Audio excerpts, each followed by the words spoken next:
Hi guys, welcome to Lyfeproof, another podcast. Today I'm joined by Belinda, Zunera and Max, who's going to act as the moderator today.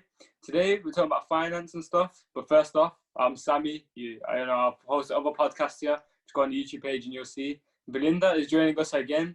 So Belinda, want to introduce yourself? So last time I was on the podcast talking about loads of different things. So, make sure to go and check that one out. And, just to reintroduce myself, my name's Belinda Kaur. I'm a mentor for many different age groups, and I also work in the marketing sector. So that's kind of me. So on to Zunera. Hi, my name is Zunera, and I was invited here by Belinda last night. So I work in social media marketing as a freelancer and a photographer. And also I'm a part of a youth panel from eNurture, basically finding out how digital technology interferes with young people's mental health and stuff like that. So we just have studies and research and put our opinions and experience through, and hopefully help the next generation deal with mental health a bit better than us. Cool. And Max, I know you're acting as moderator, but do you want to give yourself a little? Yeah, sure. I'm Max. I work for Lyfeproof, and I'm a graphic designer, so I do work on their social media stuff and are involved in podcasts and this sort of thing. So I'm sort of the designer guy, but also the behind the scenes person that helps build this all together and gets things together as well. We need more people like Max in the world who just help out behind the scenes. They're the ones that get us through. And you guys that know me might be thinking, why are you on a podcast with people that have so much better things to do with their life? Well, Lyfeproof is a platform where young people can put their opinions. So that's what I'm doing. But today's episode is obviously about money and what should you do with your money. Belinda is an entrepreneur here. I'm going to let her take the stage. Belinda, what got you into the entrepreneurial world? I just felt, the 9-to-5 life wasn't suiting me. I knew there was more money to be made out there. And I was just working a day job, a night job, all the time working because I wanted so much money.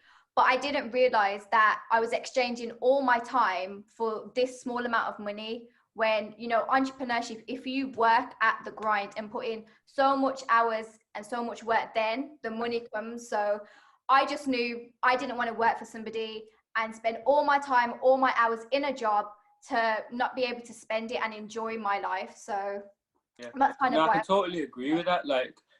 People don't understand that there is a sacrifice to this. Yes, obviously, if you're not going to put in the hours and the work rate to have your own business and be your own success, expect to work a 9-to-5 because that's what you're going to get. But people ain't ready to hear that. They assume money's going to come to them. You know what I mean? But I think we're all a bit, I think I am victim to that mindset. Sometimes I'm like, I'll leave it and this will happen. But every time I've had that mindset, nothing comes. When it's like, cool, let me go out and get it. Cool, let me go and seize the opportunity. Opportunity gets seized and I get what I want. You know what I mean? What do you have to say? Zunera, obviously, I know you do a lot of stuff. So what do you have to think about that? About the mindset of people now? I think with entrepreneur, there is misconception that as soon as you start your business, you're going to have passive income. When in reality, when you work full time, you get 40 hours and then you get paid 40 hours. With entrepreneurs, you're working 75 hours and you're not sure you're going to get paid because there's so much graft that goes in fast. Yeah, and there's 100%. No one is getting rich overnight. So I think as much as I'm an advocate, do what you're passionate about. Though if you're always copying people, if you're always seeing, oh, this works like Forex, or I'm going to do this and that, I just feel like you need to know before you're going to put so much time and effort first, then you'll see success and you need to be committed to it. Don't you think that with entrepreneurship, it's always going to be a risk because you never know if it's going to be a success or not? Yeah. I think people are afraid to make that jump, that risk. They're like, but what if this happens? I think sometimes you just have to go and see what happens. It's entrepreneurs, I don't know about yourself, Belinda, but they fail. Oh, yeah. I've been there. I've done Forex. I've done absolutely. Yeah, exactly. She knows. Think of. And I took literally a big, I'm just going to be truthful. I took a 10 grand pay drop in order to start doing the things that I wanted to do. So I had to make that sacrifice to be able to do more things that I enjoy doing in life. Like, I am not making the same amount of money I was making 3 years ago when I was working, you know, full-time jobs. When I had my day job, my night job, when I was working all the time, I'm still not making that same amount of money, but I enjoy what I do now. Yeah. I'm And gonna ask. I'm gonna quickly spin off that and say, do you take happiness over money? Like, obviously, I think that's a clear answer. Everyone can say, yeah, obviously. But don't you think there comes a time where you're gonna have to be unhappy to grind through them tough hours to get the money? You know what I mean? Like, it is tough. Like for me, like, obviously, I don't really work like a demanding job and stuff. Like, but let me bring it into boxing terms. Like, I have to grind, I have to graft. You get upset, you get tired, and you get angry, and yeah, there's certain days like my mental health's low, but that's what I have to grind through to get my happiness. What do you guys think? I would definitely say resilience is a big thing when it comes to being an entrepreneur. And for those who don't really know what resilience is, because I didn't know what it was till about probably last year, was the bouncing back from a bad situation. You know, when like, you know, you're saying you're doing boxing and, you know, entrepreneurship and stuff, you are sacrificing something, and, you know, you're not going to feel great all the time, but it's being able to understand why you're doing what you're doing and having the resilience and basically bouncing back. So I think resilience is a really big things like going from one failure to another, but without losing enthusiasm. And it's just like you keep getting hit in the face, or, you know, but you get up and get it again. So yeah, People are afraid to fail, man. Like, you see in everything. I think the longer you sit on a failure though and don't do anything back, like, even if you fail again, at least you got up and tried, and I guarantee you've learned something from it. You know what I mean? People, they'll fail and just like, oh wait, let me sit and really think about this, and then they'll just get lazy and not do anything. Like, if you feel cool, like, you just have to brush it. It's tough. It's not as easy as it sounds to just get up and brush it up. It is tough, but it's the mindset of people. They're like, oh shit, it failed. I'm not good at this. Find a way to be good at it then. Let's grow, let's learn, let's keep doing things. Like, you know what I mean? I've never really experienced entrepreneurship, but I do aim to go down that path one day. So, you know, what advice would you give to someone that's been through a failure? You know what I mean? I would say, if someone has gone through a failure, I feel like depends what type of failure is it, how much time, because I've done photography, I've done events, and I've done sort of like being sort of the admin person of small businesses, and I always say do 12 months of whatever you're going to do, because then you don't have enough evidence to say, oh, I'm not good at that. Whether you might not be good at it, or maybe that niche that you're going for, it doesn't suit you as a person. So do whatever you're doing for 12 months. And if you fail, then go on to the next thing or improve and get better. So that's what I would say. Definitely reevaluate and get back in. You know, even if entrepreneur is not for you, or it is for you, but a different type of business or different way of, because like Belinda said, you know, she was like, she knew there was more money to be made. So I'm not going to give my labor and my work ethic for almost like minimum wage or a little bit more than minimum wage, because my work ethic is not average. So I'm going to go define my own value and then get the money for that and match that. And she's not, you know, someone who's not going to put the effort in. So do you know what I mean, if that makes sense? Yeah, but I think, do you know what like contributes to a lot of people's happiness with business and entrepreneurship? They expect instant success. Like, isn't like most businesses, like, they don't see profit in the first year, because obviously you got startup costs, you've got so much shit to pay, and customers are like, they're new. Most of your customers are gonna be new. They're gonna obviously want to see what this is about. So like, I think like obviously people are like, oh yeah, get rich quick, but it don't work that way a lot of the time. Like, do you guys have any experience of that get rich quick, like, or, you know, anything going wrong with that mindset and stuff? Well, the reason I kind of also stopped working a full-time job was because I went into a new company, got a new job opportunity. I'm doing recruitment and events and all these different things for that business. And a month later, I was made redundant because fraud was committed on the company.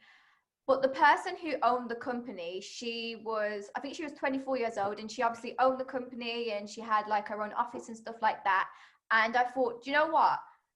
If she can do this, and she's asking me to help her with different stuff like the business development and stuff like that, she must see something in me, which a lot of other people had also, you know, seen as well. And that's when I got into Forex. And, you know, you see a 6 trillion industry and, you know, you're making all this money. And I thought, oh my gosh, you know, network marketing, Forex, I'm going to make all that money quickly. Like, why would I not? And then I realized, Linda, it's not that easy, you know. That's where I thought I was going to get rich quick. I thought I was going to be on holiday every other weekend, because that was the lifestyle that a lot of people, you know, were showing when it comes to Forex. So I thought, my life is sorted. I can retire when I'm 25. Like, yeah, like, you know, like that get rich quick attitude, it just seems to like, and then when you do fail, I think it hits harder, because you're like, what, I expected this to go so well. But then I think it's one of the things is like, all right, cool, if you start grinding from early, like let's say I'm 16, if I start grinding now, imagine where I could be in 4 years time. You know what I mean? That get rich quick process can be like a long-term rich process, like, you know. So I think like people sit back on their ideas, and I'm probably a bit reluctant to go ahead. And you know what is, like, Belinda, do you know why you're a big inspiration? Because you're a female, and that sounds sad to say actually, but it's true. A lot of females are scared to go and grasp the opportunities and literally grab life by the balls. You know what I mean? They are a bit like, oh no, I'm a woman, I'm gonna get looked down upon. You know what I mean? But I think it's like so inspirational when I see women succeed, because like it must, like, people must look down and say, oh, you're a woman, you can't do this, you can't do that. When they go and do it, it's like, wow, you actually done it. Do you have any experience where maybe a male like leader has been like, you know, a bit sexist maybe, or anything? Well, when I had the shisha business, going to suppliers, and I feel like, you know, Zunera as a freelancer was someone who you have to go when I was having to go to suppliers and stuff, they were trying to overcharge me for the shisha pipes and stuff like that, when I really knew the price, but they were trying to overcharge me for everything, because they were like, she doesn't know Women anything. Don't know anything. Yeah, stick a couple extra pounds on, you know what I mean? When like you're the person who's providing the service, and they're like, they would give you basically, when you quote them like, oh, this is how much the package is, or this is how much my services is, they're like, no, why is it that? It shouldn't take you that long. It's like, if I was a guy, you would say that, and you would pay more money. Like, what's happening here? You know, so you sometimes have to fire clients on that. Yeah, it is harder for females to do certain things, because I like you were saying, men, well, you weren't saying it, but men get more respect when it comes to business. You know, just the way that they see you, you know, they're also more than likely male themselves, so they're going to respect you in a different way that they're going to respect us. So it has been harder as a female, which I guarantee, Zunera, obviously for yourself, you might have felt that too. You know, as a freelancer, as someone, you know, trying to start your own things, it's harder as a female. Yeah, you're taking less serious. Like I've had where I am more knowledgeable in some area, and then, but once I've had the meeting, they wouldn't want to hire me. But if I'm working with another person who happens to be a guy, and then they would, because he sort of recommended me, they're like, okay, yeah, now I'll hire Zunera. Now you got the gig. And I was like, oh, this is so, but when you start now, you have to sort of like bite your tongue and be like, okay, yeah, I'll take it as a referral. But when I went out on my own and you spoke to me, you didn't want to hire me. But this guy who happens to know me, so, oh yeah, I worked with Z, and I was like, okay, yeah, now I'm going to hire you. Do you know what I mean? Did you have something to say? Frustrating. Max? Yeah, sorry, I'm just writing a few notes, guys, as you talk and stuff. Coming back to the idea of like money and happiness, there's a movement, shall we say, called minimalism, and it started by these two guys, two American guys. Yeah. So you might have heard of them. So two American guys who, in their 20s and early 30s, were suit and tie corporate guys who were earning almost six figures, had numerous amount of cars, and they were literally at the top of the food chain in terms of where they were working for. And one day, one of them, Josh, he was like, I'm not happy. I've got literally the money to buy anything I could possibly want, to go on holiday. I've got a lot of cars, you know, I can buy, you know, fitted suits every week, you know, that sort of thing. And he's like, but I'm not happy, even though I've got all this money and all this stuff. And then he, at the end, on one day, he was like, right, I'm just going to drop it all and just see what happens. I'm going to, you know, pursue this creative writing business that he sort of was like doing on the side, where he's helping people to write better. And then a few months down the line, his friend Ryan, who happened to be in the same company, was like, you seem so much happier. Like, why do you seem so much happier, even though you've got less money to work with? And it didn't really click with anybody that why Josh had done that. It was like, why is he giving this all up? Where he, you know, because in their head, money's like, if you've got money, you're happy. That's what it's like in their head. But in his head, it was like, I've got so much more money, but if anything, I'm less happy because I'm just not satisfied at all. So they have a quote called, it says, drudge through the drudgery, which means getting through that sort of like bog bit where things are going to be slow, you're going to be unhappy, to drudge through that and then come out the other side and you were like, wow, okay. So, and then look back and say, right, I was moving slow at that point. I was unhappy at that point. And I had, all right, yes, I was earning more, but I was far less happier. And I think that's a lot for a lot of business entrepreneurs. We hear the classic thing of 90% of businesses fail in the first 3 years. And it's like business people and entrepreneurs love that, because it's like, so there's a chance that I could fail, but there's also a even slimmer chance that I could actually succeed.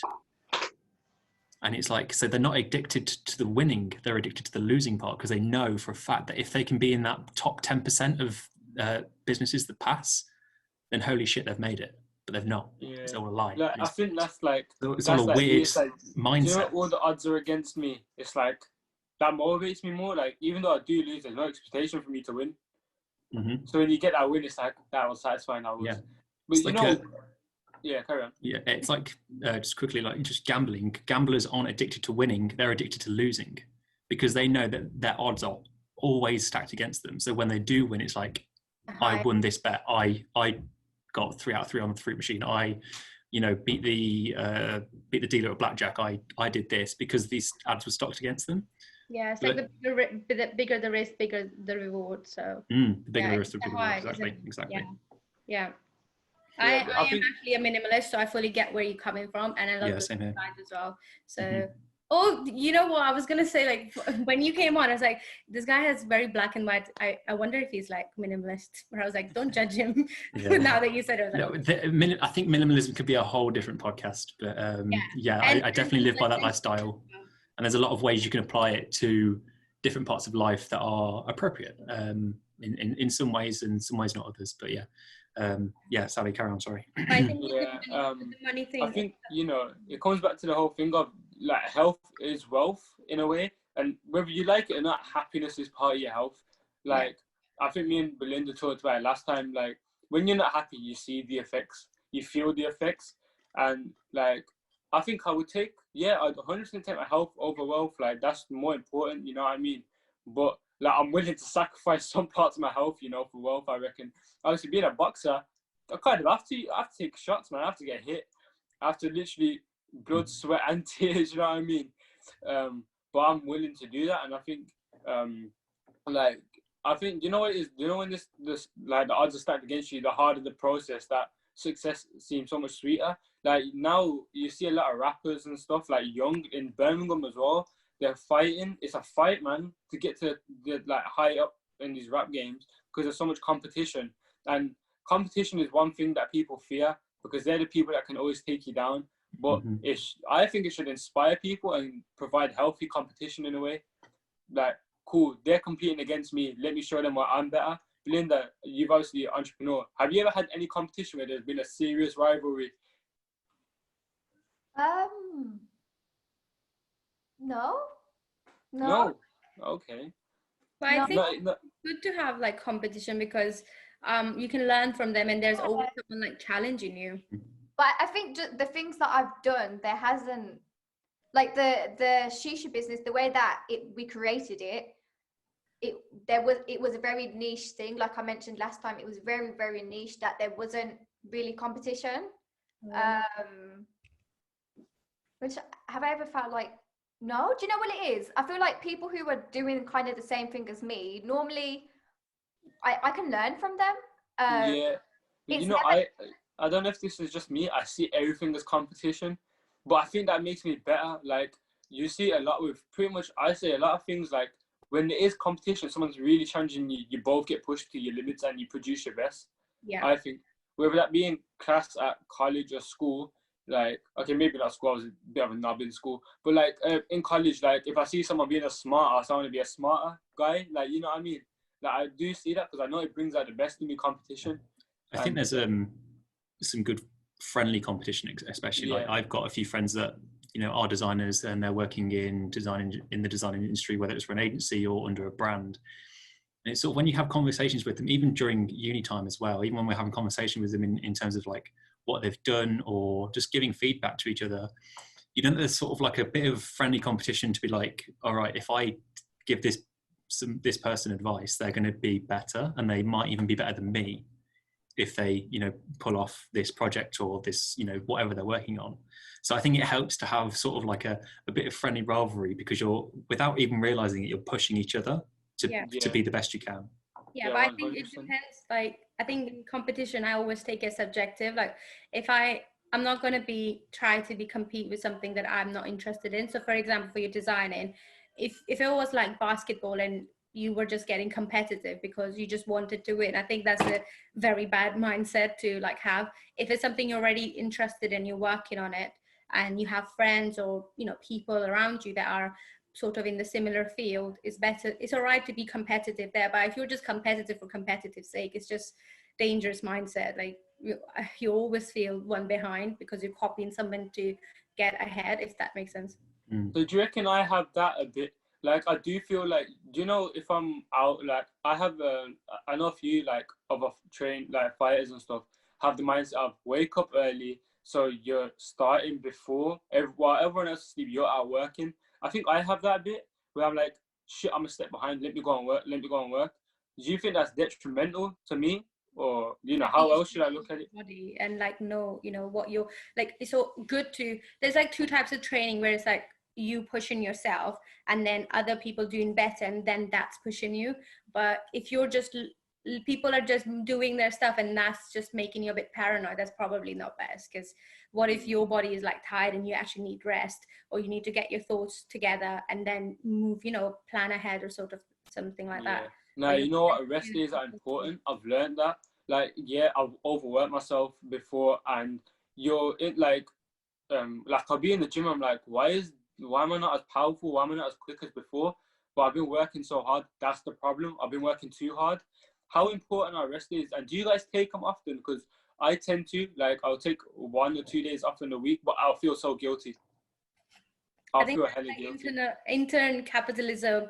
I have that as well. I'm like for the last year trying to get out of it, because when you burn out, you feel so shit. It's unbelievable. Like you don't want to have a shower, and I'm a clean freak. I don't want to shower. I don't want to brush my teeth. I don't want to see anyone that comes near me pisses me off.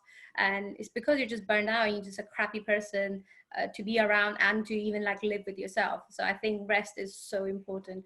And you will I think that definitely, I definitely feel that. Like, I've become such a moody prick. Like, I'm just there, like, in silence. I'm like, why are you speaking to me, man? Go away. Like, maybe I do need to take that rest to be like, let me recover mentally and physically. Because, like, I think with anything, work, entrepreneurship, boxing, training, football, it is mentally draining as well, because you're constantly on the go, constantly thinking about new ideas, constantly thinking, how do I improve this? How do I do that? You need to give everything a rest. I don't give myself that time to switch off. So now it's like, now that I'm speaking to you, I'm like, maybe I need to respect my mental health and my body a bit more and actually relax a little bit. I think it comes with an idea of being aware of your thoughts and just aware of how you're feeling. Like if you're doing a general 9 to 5 and find that you're a bit, can be a bit aggressive or passive towards people because you're either overworked or, you don't feel you're getting paid enough, or, whatever the reason may be. I think that general awareness of how you treat others and also what's going on inside here is like, as soon as you start to realize, okay, this is what I'm thinking, maybe this is why I'm thinking it. Is there anything I can do about that? I think that's like looking after your mental, you know, your mental health is as important, if not more important, than your physical health. Yeah, because I think your internal dialogue is like, if you don't stop your thoughts, it will become your actions. It will become like what you do. So Almost like planting a rotten seed almost. It's like you don't want that to happen. Before it starts sprouting and like shitting all over your brain, you need to be like, okay, let's get it in control, and like, okay, I just need a nap. And I think it's really, especially like you're in creative business and Belinda is in creative business, it's very hard because a lot of the time you're in conception and you're thinking of ideas, and then you're so critical about, oh, this doesn't look good, because creative, there's no boundaries. So I feel like we have the old writing notes on the paper and then scrunching up, and then there's a whole flow of like ideas that we thought it wasn't good enough.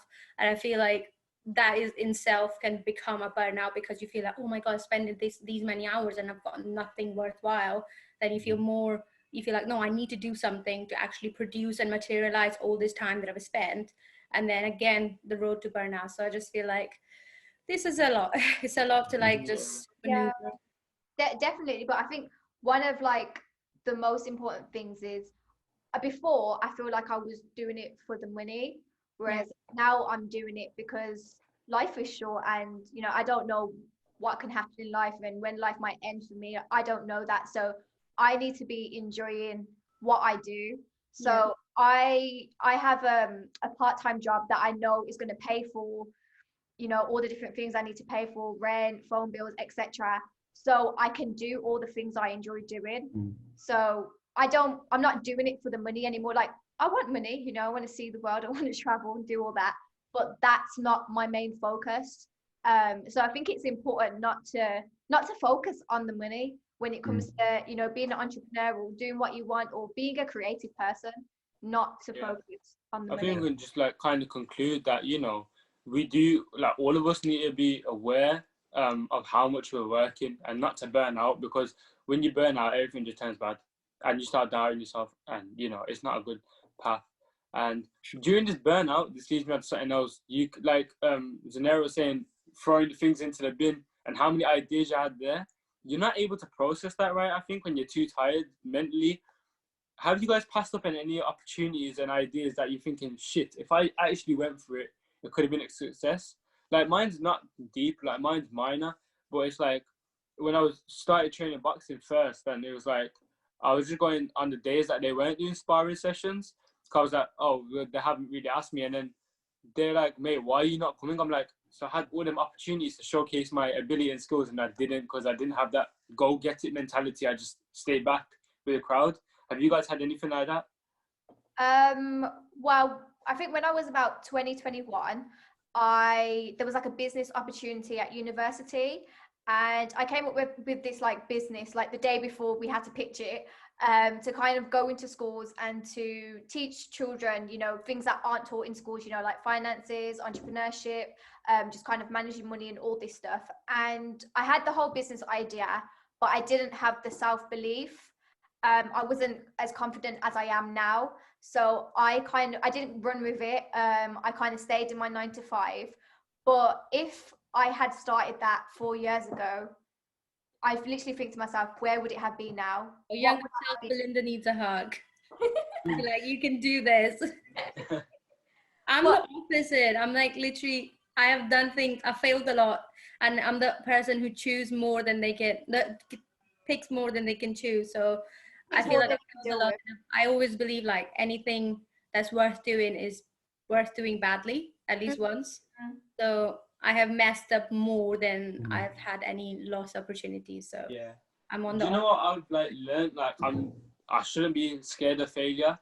Yeah. I think with failure comes great learning. I think you learn more from failure than you do succeeding. Oh yeah. So I'm not afraid to fail now, and I'm happy to just accept. Like, if I fail, see it as a lesson. Don't get upset about it. I know Belinda was there when I was quoting Anthony Joshua last time. I'm gonna do it again. You don't get too low with the lows, and you don't get too high. No, what does he say? Don't let failure get to your heart, and don't let success get to your head. That's actually something I stick by now. It's like when I see I've done something good, I don't let it get to my head. I don't become cocky. I just be like, cool, I appreciate it. Let me keep moving. And when I fail now, it's like, don't let it hurt. Anthony Joshua's #1 fan.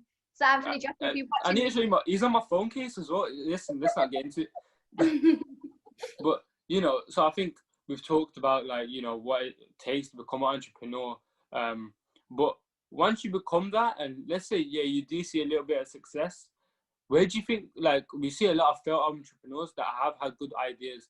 Where does their money go? Why can't they keep it? I think it's like, there's multiple, like, reasons it could be. I think one of the big things is maybe addiction. And I'm not saying addicted to drugs or alcohol. Addiction could be anything. Addicted to, you know, buying anything. Like, it could be literally anything. So what do you guys think? Where does money go to waste?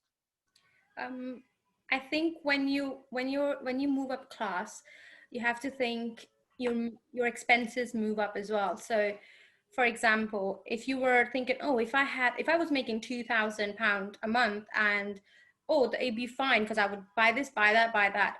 But once you move up, you get to know different people, and then you have to almost like finance your lifestyle. So there's certain things you have to keep up, like you know, this is a weird scenario, but I will give it, like, you might not be doing your haircuts as much, but because you're now somebody, or you're like, you need to have more meetings, you'll be spending more money on hair or your makeup or your clothes or your travel, or you might be paying more for your convenience. So I think it's the balance of like, oh, if I make £5,000 a month, but then your outgoings are like 4,000, you're still making 1,000 profit. Is from the outside, it looks like you're living at large, but you're not, because all your time is going into actually making the money rather than spending it how you want to or saving it how you want to. Yeah. Like, you know, I think you see a lot of people when they see the success and see the money, it's like, what, that them pair of shoes, I couldn't afford that before, let me go get them. And I think it becomes a bit unhealthy. Like, you know, people become unhealthy shoppers. They're like, I can afford this now, let me go get it. What, that thing I used to like look at on the internet, I can get it, okay, let me go get it. I think that's a bit of a problem. But I think, like, I'm guilty of this. When I see, like, I get money in my account, I'm like, what can I spend it on? But now it's like, as I've grown, like, a bit older, like, I know I'm still young, but like, I think more, I'm like, but what if I save this? And what if something else comes my way where I need to spend it? It's better to have that back, that savings. It's hard to balance something that is essentially designed to leave you. And that's the right? best way to put it, actually. Oh my gosh. Yeah, that is actually like what I needed 5 seconds to understand what you just said. Right? Yeah, because you get your paycheck in at the end of the month, you know, or whenever you get paid. It's like, all right, okay, cool. So and so needs to go on food, so and so needs to go on rent, and then I've got I'm gonna save this amount because I'm saving it for a holiday, I'm saving it for a car, I'm saving it for whatever. And then it's like, okay, so that leaves, you know, this, and it just starts to slowly dissipate. Yeah. It's like it comes back into being aware of your money and saying, okay, what is, maybe I don't need to, you know, go out on a Friday night or something like that, or maybe I don't need to, you know, have that other round with the friends on a Friday night. Maybe I don't need to do this. You know, if you're generally like aware of sort of that sort of stigma related to money, then I think it definitely helps. I was gonna ask, like, how important is planning out your expenses and stuff? Like, you know, I don't have bills and stuff, but how important is it? 100%. You need to do know, it as well? Yeah, you need to know all your outgoings. You need to know when they are coming out. This should be like, I'm with Monzo, so they let me know, you know, 2 days before everything's coming out anyways. But I know how much I need to be making every month in order to cover all that stuff. I know I have to live within my means. Like I said at the start of this, I took a 10 grand drop, and I'm more or less still there anyways, because I'm doing all the other things which go back into the things I'm doing. So that's not my spending money. But I know that I can't be spending excessively. You know, I was taking 2-3 holidays a year at that time and just going out to eat at every single restaurant I wanted to do. But now I know that I need to live within my means. So knowing my outgoings and know my incoming, is so important. Like, I think some people just kind of like, oh yeah, when my money comes in and whatever comes out. And if I have to use my overdraft, and don't say it. It's not. It's like, if, like Max was saying, if you don't need to have that extra round with your friends, if you don't need to go out on a Friday night, no, you don't need to do that. And that by making that sacrifice, you're not losing out, you're gaining. Yeah. You're gaining not having to pay over your overdraft. You're gaining that extra evening to work on the things you want to do, and that your friends are still going to be there next week Friday and the Friday afterwards. It's okay. I think FOMO comes in a little bit, doesn't it? Where people say, "Oh, we're going to go for a few drinks after work. Do you want to join?" And you say, "No." It's like, what are you missing out on? It's like, well, you're missing out on however much it is for a round on depending on where you live, right? Yeah. But I think it's also like you need to define like what your success, and you can't have, once you start making a little bit of money, you can't start like, okay, I need to have this to feel like I made it. Like, you don't need to have all the subscription to Netflix, Hulu, Disney. You don't need to go every single week. It just pick what makes you happy. Like for me, it's like, I won't go on a night out, but any day I'll go squash play with my friends. I'll go play pool with them, or have a game of darts. I'm happy with that. And I'll be okay to spend like £80 on a night where we just, playing pool and like having drinks and stuff. But on a night out, I don't even want to spend any entry fees. I don't want to buy any drinks, pre-drinks, and I go there and like see my friend and come out. Like it doesn't make me feel happy. I'm not gonna throw money at it to make myself feel happy. Like even when we did events for a whole year, the smallest amount of money I would spend there and just have food and come back, because that's not something my type of fun. So I think you need to define, like, if you're the person who really likes to have nice clothes, if you really like to have, I don't know what other people like. What are the things like people spend on, like games? People just to show other people that I have money. That's all it's doing, is showing other people that you have money. But what are people actually gaining from that? Like, let me get started on this. Oh my days.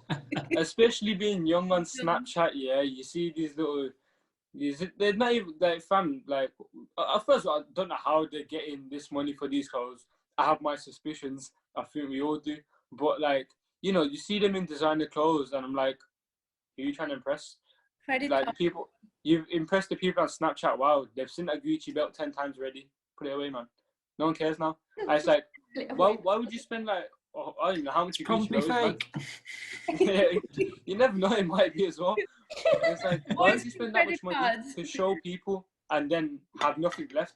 Like, you see all the time, they dress expensive to act like they have an expensive lifestyle. They don't have the essentials. It's something we've spoken about in previous podcasts, where it's like, especially on social media, like Sammy said, like Snapchat and people's Instagram feeds and that sort of thing, they will put this facade up of, here's a really nice restaurant that I'm eating at, here's a new outfit that I bought that I'm going to wear out the weekend. Oh, by the way, at the weekend I'm going out in this city which you've not been to. There's like that facade of like, this is who I am and this is what I'm doing. And then people look at that and just go, geez, if I had that amount of money, I would be that happy. And it's like, that's not the mentality at all. You've got it all wrong. And people that do see that obviously need a big change in mindset. Yeah, I think you need to come from a place when you see some things. I feel now I've retrained my brain, saying like, I need to feel like joy of missing out.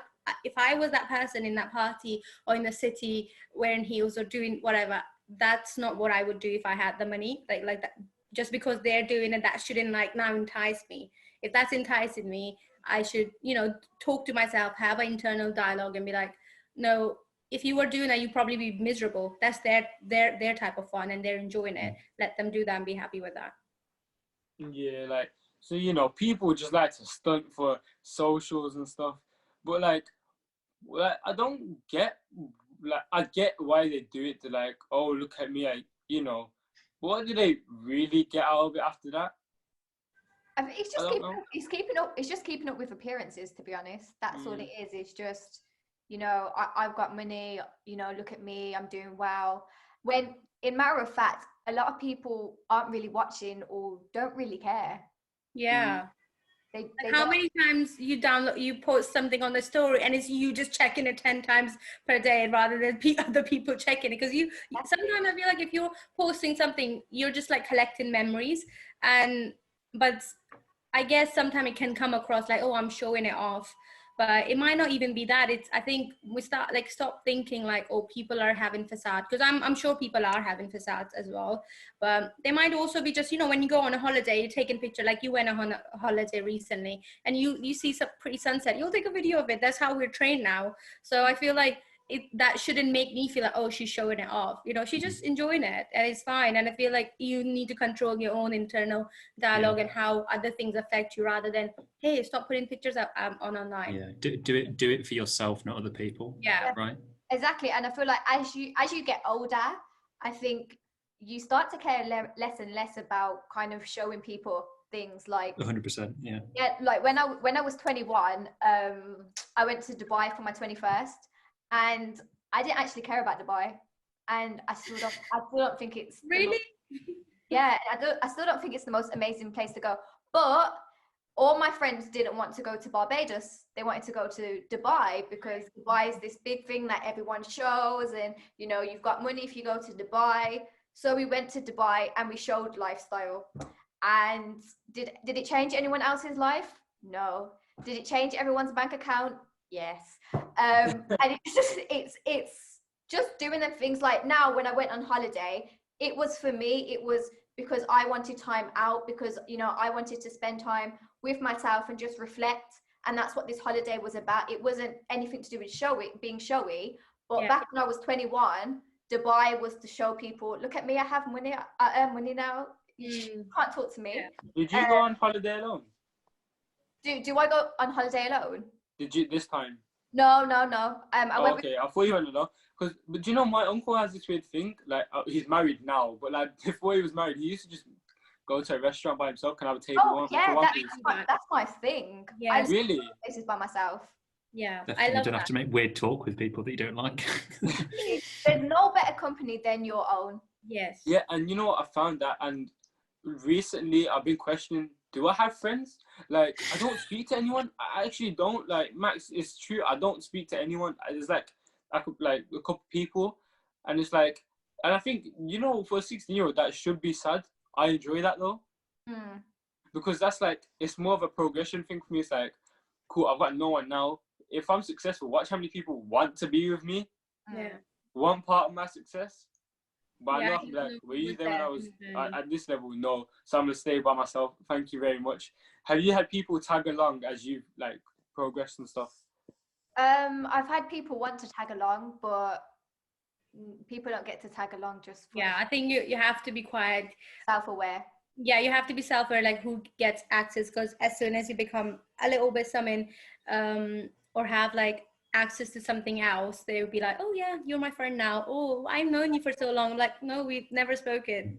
Exactly. I feel like once people start, you know, seeing that you're comfortable, or, you know, that's why I think it's important not to show as well, because a lot of people will start asking you to borrow money and asking you for this, that, and the other, because no, you're getting more money now. We see you're getting more attracts toxic natured people, because they have bad intentions and will pretend like they've been your friend for a while. Or it's like, you know, we were there since the beginning. It's like, no, you were there at the beginning, saw it wasn't going well for me, and now it's gone well for me. Yeah, exactly.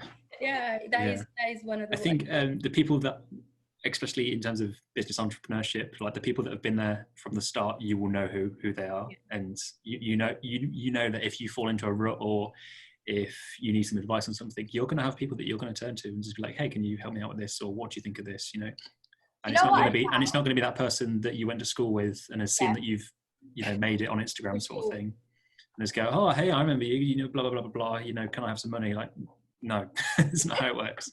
Don't even reply. I don't even reply.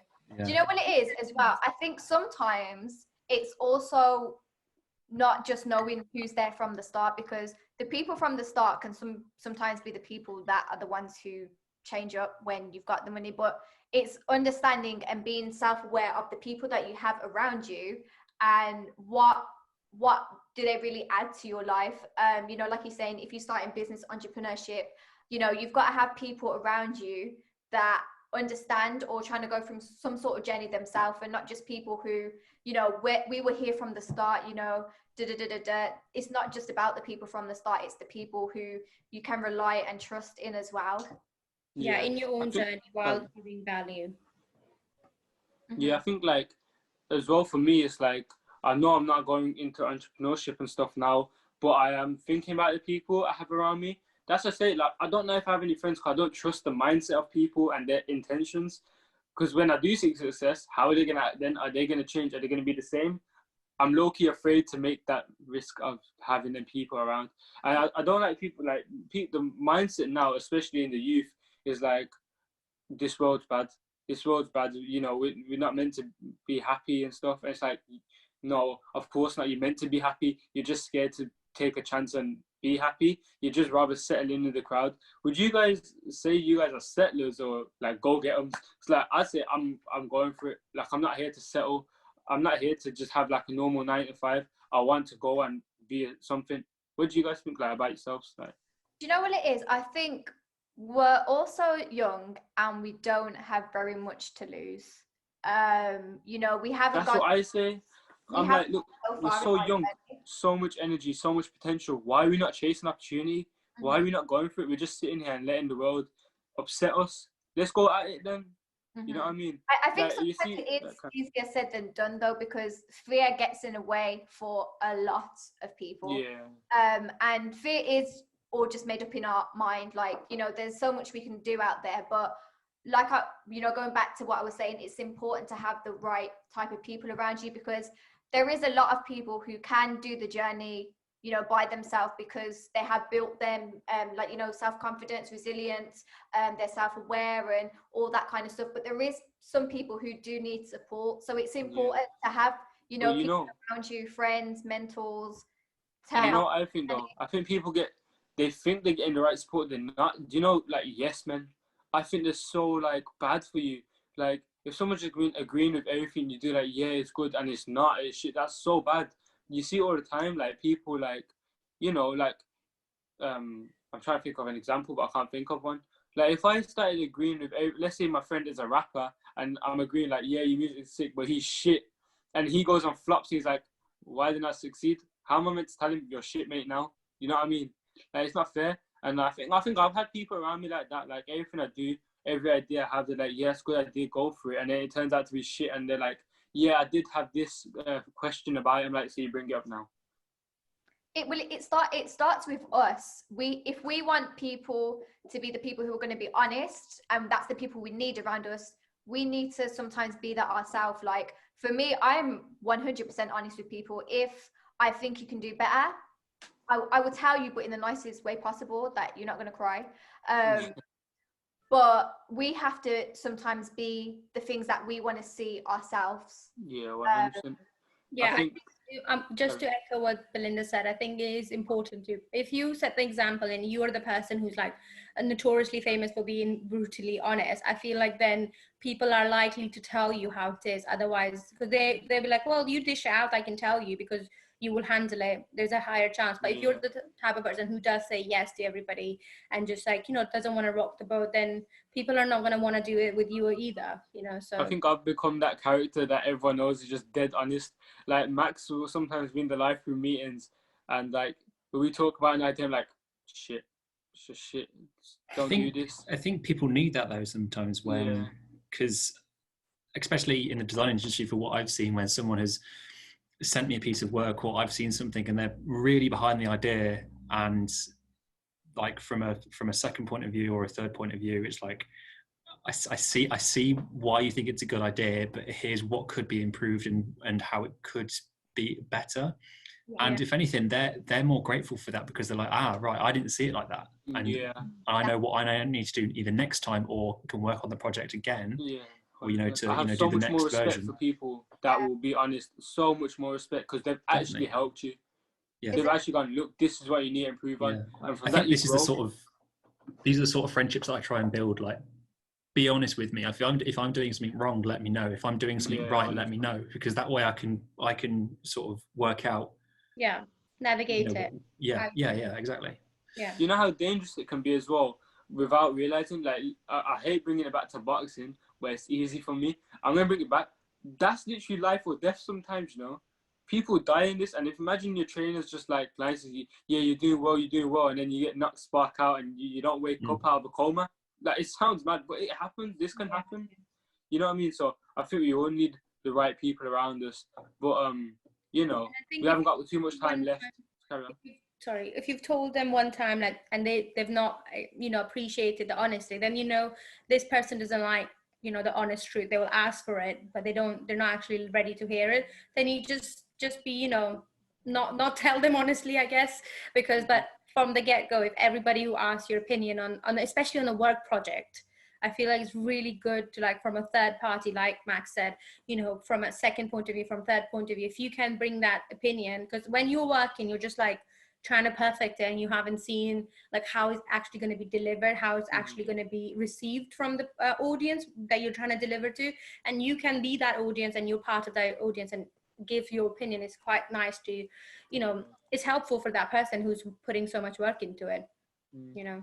You know, we haven't got too much time left, and I asked the question at the end of the last one of Belinda. She's had a holiday to think maybe about this. I'm going to ask her again. We got Max and Zunera here, yeah? Where do you see yourself in 5 years' time? Oh, no. 10 years' time? Yeah? I generally love and hate this question, man. I hate like, it. I don't love it at all. Because in this, I think, like, especially like pandemic going on, you know, 5 years' time, there could be another pandemic and we might be in the exact same situation we're in right now. Zunera, 5 years' time, where do you see yourself? I would say in 5 years' time, what I would like to see myself actually good at what I'm doing, like better at what I'm doing, be content with running my own business and on a little bit bigger scale. But yeah, I think I'll be happy with that. And not like any major, like, no, I can't say that. I was going to say no major problems, but I feel like it's going to happen. I just have to brace it. So yeah, I would rather just be happy with my, what the work I'm doing, and my clients are happy and me content with my lifestyle, and I'm good. Yeah. Max?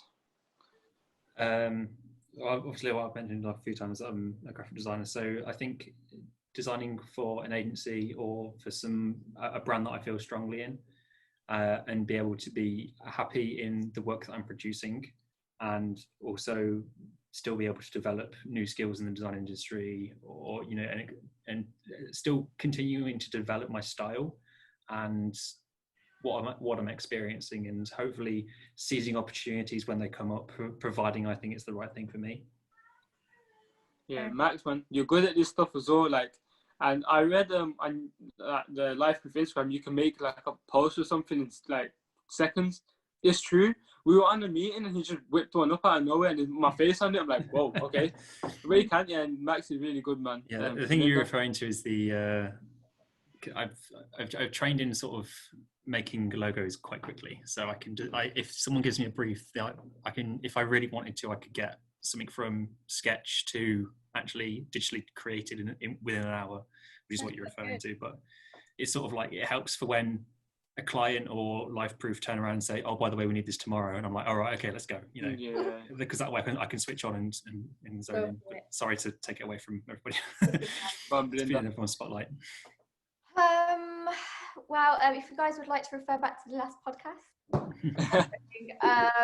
Last time I think I did say that, you know, I wanted to be able to impact, you know, young people within the West Midlands and hopefully within the UK, and be speaking at events and just doing various different events to support young people with various different things, and just enjoying my life. I want to see the world. I want to just be able to pick up my laptop and be able to work from my laptop wherever I am, and just support people, because I think it's all about giving back, and, you know, giving back to young people, because like I said, when I was 20 years old and, you know, just hearing about entrepreneurship and hearing about anything to do with that, I would have loved for a podcast like this to be out, or, you know, for a mentor or just a support. So I think it's about just supporting the next generation and leading them. So that's me. I think I've got a similar answer to last time, but I want to add to it. So obviously last time I said 5 years time, Paris Olympics, that's the dream. And then 10 years, it's the world champion. That is the dream. It's dreaming big. 15 years retired. Huh? No, if you're not dreaming big, what's the point? I think. But yeah, I think obviously I want to carry on with Lyfeproof and do mental health stuff for youth. Like, I think it's so important because when we pass over, who's left? The people that we brought up, the youth. So let's do something for them. Like, I love doing this stuff, and I love that absolutely waffling on my Snapchat. But people say it's inspirational and they love it, and I'm helping. And you know, that makes me happier than anything when you see other people like loving the stuff you do and it's actually benefiting them. It's really good. But yeah, that's what I have to say. So, you know, I want to say thank you to Belinda and Zunera for coming on. Belinda again. You know, it's been good, man. And, you know, yeah, we could talk about this stuff for hours, but unfortunately, I ain't got the time. Yeah, I feel like it could go on and on because there's so many so aspects diverse to talk about, right? Yeah, and Max, thank you for moderating and being on the podcast today. You're welcome. You know, as always, excellent. I'm not going to call him average, but you know. You said it again. We'll leave that in the past, and yeah, I've been Sammy, and we'll see you soon. Yeah. All right. Thanks for having us. No worries. Awesome. Right. Yeah. And just leave it with a bit of a quote that's sort of summing up what we've said. It's from Will Smith. Some of you might have already know this quote. Too many people spend money they haven't earned on things they don't want to impress people they don't like. That's it. That's it. And that's why we're going to end it. So thank you very much, everybody. Thank you, guys. Thank you.